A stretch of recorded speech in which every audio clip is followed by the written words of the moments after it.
और इसी के साथ दोस्तों आज के सेशन की हम शुरुआत करते हैं। यहाँ पे 210 लोग जुड़ चुके हैं इस कॉल पे मेरे साथ। And I can tell you with 110% guarantee कि कल बजट आने के बाद आज तक आप सभी के जितने भी व्हाट्सएप ग्रुप है, जितने भी सोशल ग्रुप है, कहीं ना कुछ मैसेज आया है कि ये चेंज हो गया, ये हो गया, ये अच्छा हुआ, ये बुरा हुआ। बहुत सारे ओपिनियंस है, बहुत सारे क्वेरीज है, बहुत सारे डाउट्स है, बहुत सारे क्वेश्चंस है। So can we just quickly get some yeses and no's in the chat box? किसी का ग्रुप ऐसा है जहाँ पे कोई मूवमेंट या कोई हलचल नहीं हुई है? Right, definitely, perfect. सो यहाँ पे कुछ लोगों के मुझे दिख रहा है कि yes their heads are shaking and yes, बराबर। तो ऐसे कुछ क्वेश्चंस, ऐसे कुछ क्वेरीज हमेशा जब भी बजट आता है तो सभी लोगों को आते रहते हैं। तो उसी लिए आज हमने एक स्पेशल सेशन ऑर्गेनाइज किया है with one and only mister Vijay Mantri, जो हमारे एक तरीके से आप कह सकते हैं कि हमारे इंडस्ट्री के एक स्टॉलवर्ट है, एक लेजेंडरी एक व्यक्तित्व है, और उनका बहुत ही बढ़िया होल्ड है इन सारे टॉपिक्स के ऊपर। सो आज आज स्पेशली बजट के दूसरे दिन ही ये सेशन आप सभी के लिए ऑर्गेनाइज किया गया है। तो बिना किसी देरी के, बिना किसी विलंब के, हमारे जो लेजेंडरी स्पीकर है, हमारे जो अ, विजय सर हैं, हमारे आज के जो सूत्रधार है, हमारे होस्ट और हमारे स्पीकर, उनको मैं स्क्रीन पे लेके आता हूँ।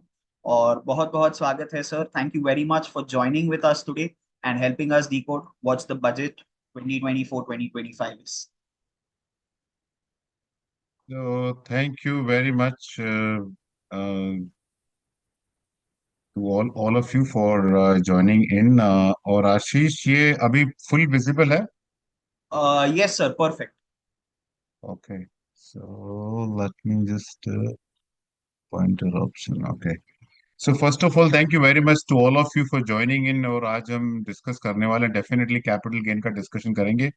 बट उसके अलावा कैपिटल गेन के अलावा बहुत अदर इंटरेस्टिंग चीजें डिस्कस करेंगे कि इसका इम्पैक्ट म्यूचुअल फंड इंडस्ट्री पे क्या, इकोनॉमी पे क्या और मार्केट पे क्या है।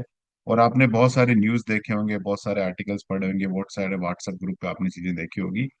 सो I straight away go into taxation part. तो आप यहाँ पे देखेंगे कि इक्विटी में आपको मालूम है बहुत सिंपल है कि 23 जुलाई या उसके बाद अगर आप किसी ने भी इक्विटी म्यूचुअल फंड या जो बैलेंस एडवांटेज फंड है या मल्टी एसेट फंड है जिनका इक्विटी का टैक्सेशन है, उनको 23 जुलाई के पहले बेचा, 1 अप्रैल से लेके 23 जुलाई तक, तो उस पे short term capital gain 12 month पे 15% था और 10% था 12 मंथ के ऊपर।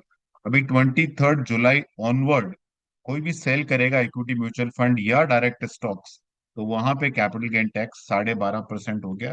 पीरियड वही रहा है, ये 15 से 20 हो गया और ये 10 से 12.5 हो गया। इसके कुछ इम्प्लीकेशन मैं आपको बताऊंगा।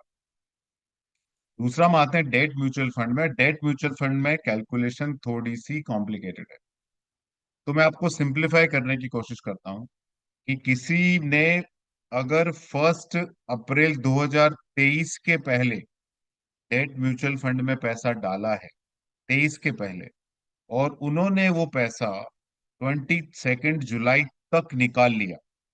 सो स्टार्टिंग 31 मार्च 2023 या उसके पहले अगर किसी ने डाला, अभी तक पैसा निकाल लिया वो, और उस पैसे पे 36 मंथ नहीं हुए, तो स्ट्रेट अवे आपके टैक्सेशन में, आपकी टैक्सेबल इनकम में जुड़ जाएगा।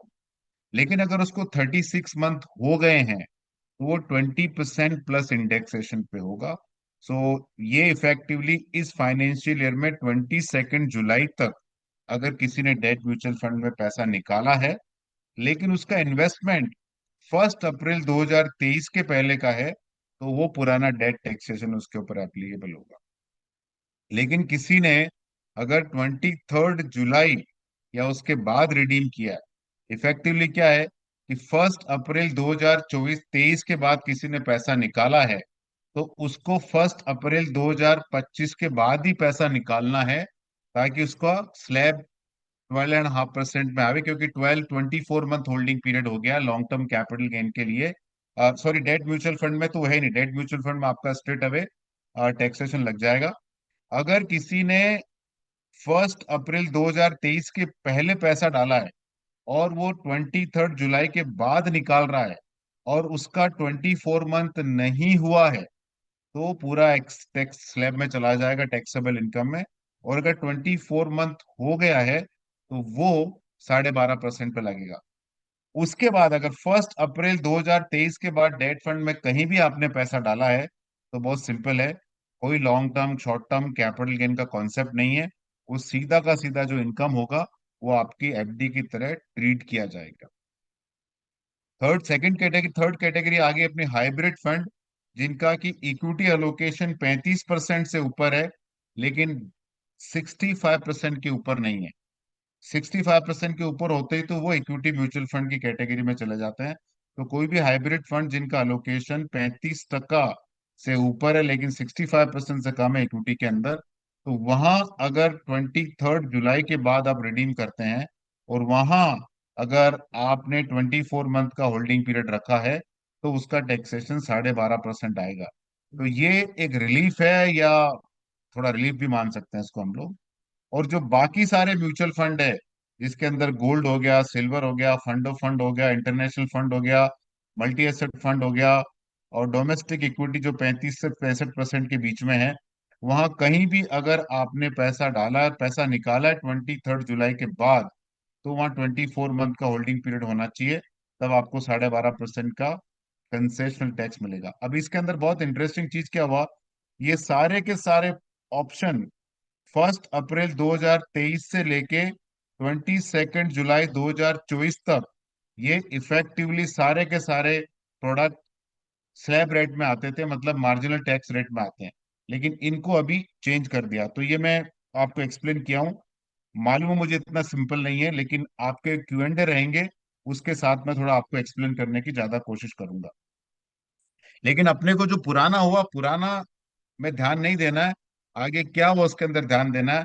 तो बहुत ही सिंपल है, यहां से जो भी डेट ओरिएंटेड म्यूचुअल फंड है कि जिनके अंदर 65% या उसके ऊपर डेट इंस्ट्रूमेंट में पैसा लगा हुआ है, उन प्रोडक्ट के अंदर मार्जिनल टैक्स रेट में काम होगा, कोई short term long term capital gain का कॉन्सेप्ट नहीं है। जो फंड कैटेगरी जिसमें 35% के ऊपर इक्विटी या इक्विटी ओरिएंटेड प्रोडक्ट है, जाकि इंटरनेशनल हो गया, गोल्ड हो गया, और 65% के नीचे है, तो उस कैटेगरी के अंदर आपका टैक्सेशन 20%, सॉरी 12.5% हो गया, लेकिन उसका होल्डिंग पीरियड 24 मंथ हो गया। और थर्ड कैटेगरी जो हमारे इक्विटी म्यूचुअल फंड है, उसमें टैक्सेशन लॉन्ग टर्म का 10 से 12.5 हो गया, और शॉर्ट टर्म का 15% से 20% हो गया। ये तो एक ब्रीफ है, I will take more through Q&A। अब हम आते हैं सेंसेक्स के ऊपर, और मैं आपको कुछ इंटरेस्टिंग डेटा शेयर करने की कोशिश करूंगा यहाँ पे। काफी लोग बोलते हैं कि मार्केट बहुत बढ़ गया है, तो मैं आपको उस डेटा दिखाता हूँ। ईयर 2000 में सेंसेक्स का ईपीएस 196 था। उससे बाद लेके सेंसेक्स की ईपीएस में 17 टाइम ग्रोथ आया है। और उस टाइम सेंसेक्स 4657 था। और सेंसेक्स का ग्रोथ अर्निंग ग्रोथ के बराबर अगर हम पिछले 15 साल का डेटा देखें, 24 साल का डेटा देखें, ये थोड़ा डेटा अलग है। लेकिन अगर हम पिछले 10 साल का डेटा देखें और पिछले 5 साल का डेटा देखें, तो साफ है कि अर्निंग ग्रोथ आई है, इसलिए सेंसेक्स के अंदर बढ़ाव आया है। तो सेंसेक्स लेवल पे इंडिया में हमको किसी भी तरह का रिस्क नहीं लगता है। इस बात को जरूर ध्यान रखें आप। दूसरा, काफी क्लाइंट प्रॉफिट बुक करना चाहते हैं, और मैं यहाँ आपको इस नए टैक्स लॉ की वजह से क्या क्या चेंजेस हुए हैं उसके बारे में बताता हूँ। तो अगर किसी को पैसे की जरूरत है तो definitely they should take money out.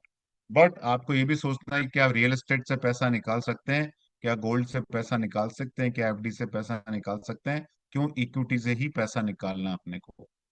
अगर आपको एसेट अलोकेशन आपका ठीक नहीं है, इक्विटी बढ़ने से आपका एसेट अलोकेशन खराब हो गया है, तो उसकी वजह से आपको निकालना है, तो वो आप जरूर डेट में इक्विटी में से पैसा निकालें।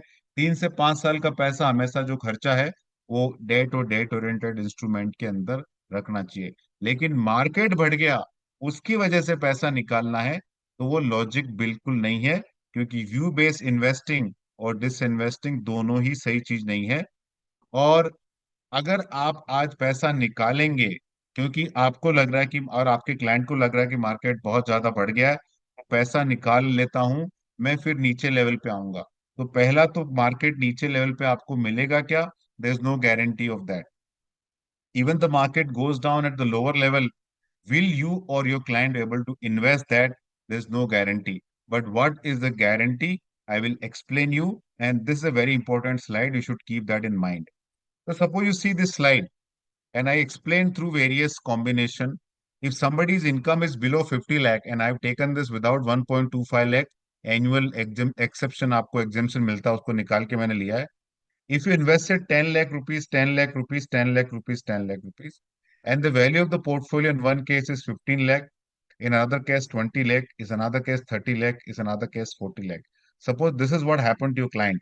10 lakh invested became 15, 10 became 20, 10 became 30, 10 became 40. So the gap between both of that is actually long-term capital gain. So 10 become 15, the 5 lakh is long-term capital gain. 10 become 20, 10 lakh is long-term capital gain. 10 become 30, 20 lakh is a long-term capital gain. And 10 became 40, 30 lakh is a long-term capital gain. Now, 12.5% plus surcharge and everything is actually 13%. So if 10 has become 15 and you want to take money out, then on the 15 lakh, on a 5 lakh rupees, you need to pay 13% tax. So that is 65,000 rupees. If 10 has become 20 and you want to take this money out, then on this 10 lakh rupees, you need to pay 13% long-term capital gain tax. So that is 1.3 lakh. If 10 has become 30, then 20 lakh rupees is the long-term capital gain. On that, you have to pay 13% tax, that is 2.6 lakh rupees. If 10 has become 40, then 30 is your long-term capital gain tax. And on this, you have to pay at the rate of 13%, 3.90 lakh rupees. Now, this is your sale consideration 10, 15 lakh, 20 lakh, 30 lakh, and 40 lakh. But net in your hand is 15 minus 65, 20 minus 130, 30 minus 260, 40 minus 390. इसका मतलब ये नहीं कि आपको पैसा तो पूरा मिलेगा रिडेम्पशन का, लेकिन आपको ये टैक्स का प्लानिंग प्रोविजन करना पड़ेगा. तो इफेक्टिवली आपके हाथ में 15 माइनस 65, 20 माइनस 130, 30 माइनस 260, 40 माइनस 390 आया. Now this 65,000 rupees is 4.33% of 15 lakh rupees. This 1 lakh 3,000 rupees, 30,000 rupees is 6.5% of 20 lakh rupees. This 2 lakh 60,000 rupees is 8.66% of 30 lakh rupees. And this 3 lakh 90,000 rupees is 9.7% of 40 lakh rupees. Current Nifty level is 24,446. If you exit at these level, Nifty need to correct by 1058 point and being at this level for you to even break even. If Nifty, if this is what you gained, then Nifty need to correct 1589 point, and this is your gain, then Nifty need to correct by this point, and this is your gain, then Nifty need to correct by 2371 point and be at these level. So if your client is taking money out with the intention of coming at lower level, then just keep that in mind. The lower level is not the level from which you exited. 24,446 पे पैसा निकाल लिया और आप 23,000 के ऊपर आ गया, इसका गारंटी नहीं है कि आप लोअर लेवल के ऊपर आ गया, क्योंकि आपका ब्रेक इवन ये होने वाला है. So this is at 1.50 lakh rupees की इनकम वाले लोगों की बात है. Now I come to anybody who has a 50 to 100 lakh rupees income. Same number है कैलकुलेशन, खाली ये बदल जाता है. 475, 753, 9.5, 10.69 हो जाता है. और निफ्टी में इतना बड़ा करेक्शन चाहिए और निफ्टी का लेवल ये होना चाहिए for you guys to make a break even. और किसी क्लाइंट का इनकम अगर 100 लाख रुपीज है, तो आपको ये करेक्शन चाहिए मार्केट में. और जब हम क्लाइंट का इनकम काउंट करें, तो नॉट ओनली क्लाइंट का करंट इनकम हमको काउंट करना है, बट हमको ये भी काउंट करना है कि जब ये रिडम्पशन होगा और उसमें जो लॉन्ग टर्म कैपिटल गेन आएगा, वो लेके हमको क्लाइंट का इनकम कैलकुलेट करना है. कोई बोलता है मेरा इनकम तो 48 लाख रुपीज है, लेकिन अगर आपने रिडम्पशन मारा 5 लाख रुपया की वजह से 53 लाख हो गया, तो आप दूसरे स्लैब के अंदर आ जाते हैं ऑटोमेटिकली. तो इस बात का जरूर ध्यान रखें कि not only the current income of the client, but अगर आप रिडम्पशन मारते हो, उसकी वजह से भी क्लाइंट की इनकम बढ़ती है. तो वो टैक्स स्लैब उसका चेंज होता है। मैंने काफी केसेस देखे हैं जहाँ क्लाइंट ने रिडेम्पशन मारा है, उसकी वजह से उनका 50 लाख वाला ब्रेक हो गया, 1 करोड़ वाला कई जगह ब्रेक हो गया। इस बात का आप जरूर ध्यान रखें। तो ये जो 12 से 10 से 12.5% हुआ, उसकी वजह से hurdle rate for redemption has gone up. तो मेरा आपसे रिक्वेस्ट है कि इन स्लाइड्स को आप, मैं आशीष को भेज दूंगा, इन स्लाइड को आप इस्तेमाल करें अपने क्लाइंट से कम्युनिकेट करने के लिए। अभी जैसे मैंने आपको बताया कि सेंसेक्स के नंबर बताए, और ये मैंने लेटेस्ट अपडेट किए, this number I have taken from economic survey, latest number. तो आप देखिए कि निफ्टी के एब्सोल्यूट नंबर का कोई मतलब नहीं है। ये स्लाइड मैं काफी जगह प्रेजेंट कर चुका हूँ, खाली इसमें मैंने लेटेस्ट डेटा ये डाला है कि ये ईयर है, ये इंडिया का जीडीपी इन एब्सोल्यूट टर्म, ये एक्चुअली इस साल का अभी तक पूरा आया नहीं है। ये प्रॉफिट है लिस्टेड कंपनियों का,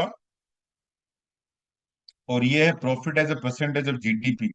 और ये निफ्टी का एवरेज लेवल है उस फाइनेंशियल ईयर का, 2003 का, 4 का, 5 का। और ये निफ्टी के इंपॉर्टेंट माइलस्टोन है, 2000, 4, 6, 8, 9, 11, 12, 15, 12। तो अगर आप देख 22, तो अगर देखें तो जब निफ्टी का नंबर 2000 था, तो लिस्टेड कंपनियों का मुनाफा 91,000 करोड़ था। और जब निफ्टी का प्रॉफिट 8000, निफ्टी का नंबर 8000 हो गया, तो listed companies profit also went up. And when you look at Nifty at 9000, total profit was 424,812. When you look at Nifty 18,000, the profit has more than doubled. If you look at Nifty at 11,000, the profit was 4,15,000. At 22,000, it is 15 lakh. At 12,000 level, Nifty's profit was 4 lakh 55,000. At 24,000 level, this is the Nifty's profit. So whenever anybody asks you or anybody tell you कि market बहुत बढ़ गया है, except mid and small cap, we don't see an certain pocket of PSUs and defense and railways and infra. We don't see big froth in the market. So इस market ने कुछ खास Nifty level पे कोई बड़ा return नहीं दिया है। It only track the GDP growth of this country. तो ये चीज को ध्यान रखें। और एक बहुत बड़ा फैक्टर आप लोगों के सामने पेश करता हूं मैं, which is not been talked about many time in the market. हम हिस्ट्री से जिस चीजों को जज करते हैं, लेकिन इस बात का जरूर ध्यान रखें कि जब हिस्ट्री क्रिएट हो रही है, when history is being made, तब उस टाइम पुरानी हिस्ट्री देखने का कोई मतलब नहीं है। और मैं आपको बहुत ही इंटरेस्टिंग कुछ डेटा दिखाता हूँ। अनऑर्गेनाइज टू ऑर्गेनाइज, उसके अंदर आपको बहुत छोटा एक डेटा बताता हूँ, खाली एक सेक्टर पकड़िए इकोनॉमी का। इंडिया इंपोर्ट करता है 850 ton gold every year. At the current prices, that is approximately 7 lakh crore rupees.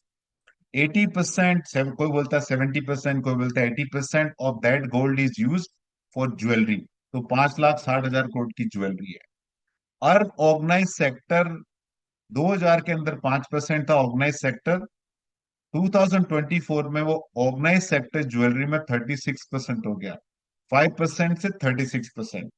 अब 36%, 5,60,000 करोड़ का ज्वेलरी मार्केट का है, उसका 36% इज 2,01,600 करोड़। अगर मैं 15% प्रॉफिट मार्जिन भी एज्यूम करूं, that profit pool increase by 30,000 crore.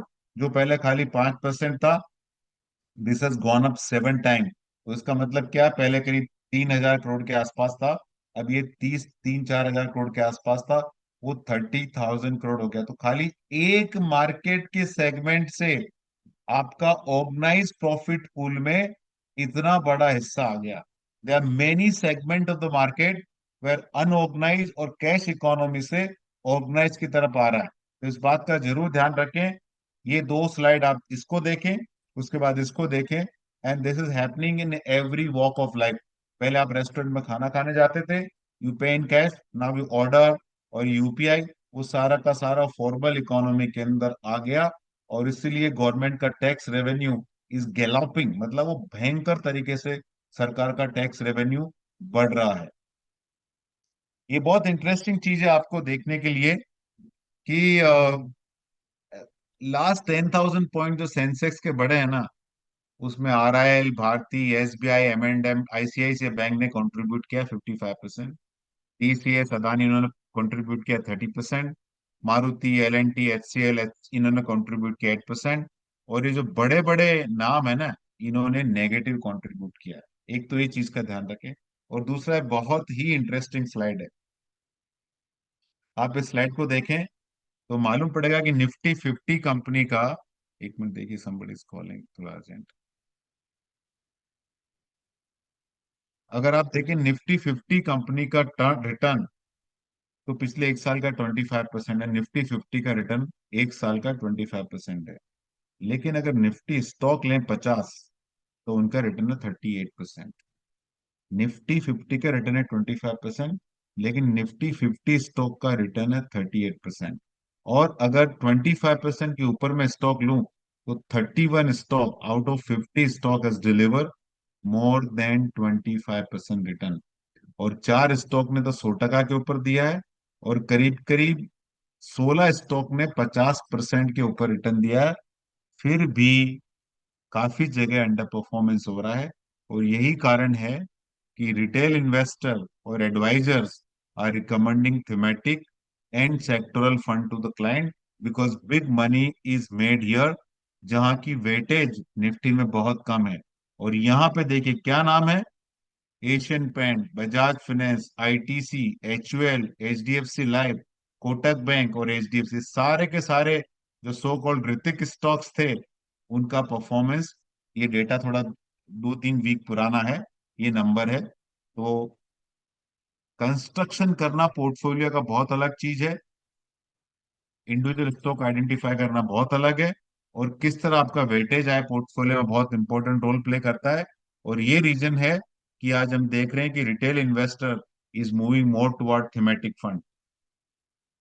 Now post union budget, what has happened, मेरे हिसाब से NPS has become the most attractive investment option, except कि वहां 25% डेट में जाता है, तो लॉन्ग टर्म इन्वेस्टर के लिए चैलेंज रहता है। और जब एन्युटी होती है तो 40% आपका कॉर्पस एन्युटी में जाता है। उसके अलावा NPS today is the best product, because वहां पे कोई कैपिटल गेन टैक्स नहीं है, कोई एसटीटी नहीं है, कोई स्टैम्प ड्यूटी नहीं है। तो NPS, in my opinion, has become one of the most attractive product. And for MFD, NPS is the most aggressive product to get new client. आपको ब्रोकरेज कम मिलती होगी, वो अलग बात है, लेकिन इस प्रोडक्ट से आप नया क्लाइंट ला सकते हैं, क्योंकि टैक्स बेनिफिट है, फिर सारी चीजें हैं। Equity MF will be better place as compare to direct stocks and PMS, क्योंकि डायरेक्ट स्टॉक्स में अभी 12.5% टैक्स है लॉन्ग टर्म में, शॉर्ट टर्म में 15-20% है। और ये 12.5 नहीं है, इफेक्टिवली ये 13% से 15% है। और वो 20 टका नहीं है, वो इफेक्टिवली 21-22% से लेके 25% के आसपास है। तो डायरेक्ट स्टॉक जो भी क्लाइंट बेचता खरीदता है, अगर गेन होता है, तो वहां पे उसको टैक्स इंसिडेंट ज्यादा होता है। पीएमएस के अंदर भी सेम कहानी है, जब पीएमएस मैनेजर स्टॉक बेचता खरीदता है, डिसीजन उसका होता है, लेकिन उसका टैक्स का इम्पैक्ट क्लाइंट के पोर्टफोलियो में आता है। वही अगर इक्विटी म्यूचुअल फंड करे, तो फंड लेवल पे कोई टैक्स इंसिडेंट नहीं होता है। तो मेरे हिसाब से equity mutual fund will become a far better option compare to direct stocks and PMS for the client. और advise asset will become better than DIY, because जब भी आप स्कीम चेंज करोगे, तो आपको टैक्सेस लगाना पड़ेगा, इसलिए ढंग का फंड चूज करना will become far more important for people. तो मेरे हिसाब से एडवाइज एसेट बहुत ज्यादा इंपॉर्टेंट रोल प्ले करने वाला है। थीमेटिक फंड ऑफ फंड है, they will become better compare to direct exposure to thematic fund, because अगर आप डायरेक्ट एक्सपोजर लेंगे थीमेटिक फंड में, तो आपको अगर बेचना है तो वहां टैक्स इंसिडेंट होगा। लेकिन अगर थीमेटिक एफओएफ में पैसा रहेगा, उसका टैक्सेशन 2 साल के बाद 12.5% हो गया। पहले उसका टैक्सेशन अच्छा नहीं था, it was like FD, but now from 24 July it will become 2 year holding period वाला प्रोडक्ट हो जाएगा, तो उसका टैक्स स्ट्रक्चर बहुत ज्यादा अच्छा हो जाएगा। तो मेरे हिसाब से आप थीमेटिक एफओएफ की तरफ देख सकते हैं, वहाँ फंड मैनेजर अपने लेवल के ऊपर, या एसेट एलोकेटर फंड की तरफ आप ध्यान दे सकते हैं। Changes in tax law related to buybacks will make dividend yield funds more attractive, because अब कंपनियां या तो एक्सपांड करेगी ज्यादा, या उनको ज्यादा डिविडेंड डिक्लेयर करना पड़ेगा, तो dividend yield fund will become more attractive. और एक बहुत इंटरेस्टिंग चीज हुआ, sovereign gold bond, because of what happened yesterday, Sovereign, all sovereign gold bond fund has gone by absolute 3 to 6%. There's a new risk. No, nobody thought कि sovereign gold bond में event risk इस तरह का आ सकता है. वो हमने देखा है. But interestingly, this is what equity market does to you, and this is what you should keep in mind when you talk to the client. कि जिस दिन बजट आया, ड्यूटी कम हुई, सॉवरेन गोल्ड बॉन्ड नीचे गया, गोल्ड ईटीएफ नीचे गया, लेकिन ज्वेलरी स्टॉक्स ऊपर गए. ये बहुत इंटरेस्टिंग चीज है. और दूसरा related to that is customer psychology. कल जब गोल्ड प्राइजेस नीचे गया तो सब लोग बोल रहे थे कि खरीदने का मौका है. मतलब गोल्ड प्राइजेस 4% टूटा तो लोग बोल रहे हैं खरीदने का मौका, बहुत अच्छा हो गया, बहुत अच्छा हो गया. अगर सपोज कल सेंसेक्स या निफ्टी 4% टूटता, तो इफेक्टिवली 1000 पॉइंट टूटता, तो लोग बोलते हैं क्या हो गया बाजार के अंदर. So people's reaction to gold and people's reaction to equity is very different, because when gold prices go down, people believe it's a great time to buy because this product we do not want to sell. But equity, people want to time. लेकिन अभी gold की जगह equity को आना चाहिए. This asset class was need to own forever.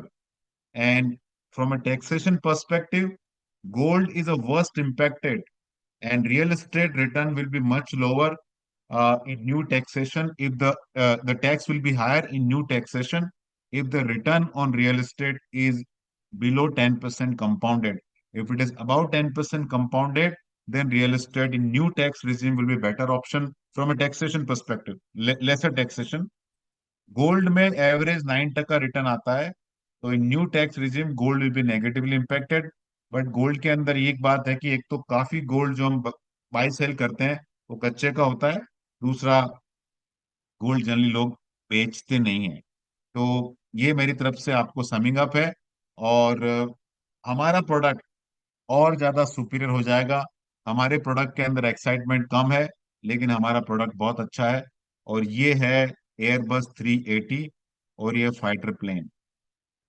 Fighter plane के pilot ने 30,000 square feet में उसके बराबर फ्लाइट लेके आया, और लुफ्तांजा के फ्लाइट से पायलट से बोला कि do you want to see the fun. तो लुफ्तांजा के फ्लाइट पायलट ने बोला कि यस, व्हाई नॉट. तो एयरबस के इसकी फाइटर प्लेन के पायलट ने अपने एयरक्राफ्ट को नीचे लेके गया, सी लेवल पे एकदम ऊपर लेके आया, समरसॉल्ट किया, इसके आगे पीछे घूमा, साइड में घूमा, और अलग अलग तरह के ट्रिक्स दिखाए. And then he radioed him and asked him, how was the fun? And the Lufthansa guy said, it was a great, fantastic. Then Lufthansa guy asked the fighter plane, do you want to see the fun? And the fighter plane pilot said, why not? Then this fighter plane waited for 5 minutes, 10 minutes, 15 minutes, 20 minutes, and 30 minutes. Nothing happened. तो fighter plane के जो pilot थे उन्होंने radio किया Airbus 380 के pilot को कि क्या हुआ, देयर वाज नो फन. तो एयरबस के पायलट ने बोला कि आपने देखा नहीं क्या. बोला नहीं. बोला मैं अपनी एयरक्राफ्ट को छोड़ के चला गया, बाथरूम में गया, शावर लिया, ब्रेकफास्ट लिया, कॉफी पिया, चॉकलेट मूस खाया, और वापस आके बैठ गया, मेरा प्लेन चल रहा है. So this is what mutual fund is all about. So this is what I have to talk.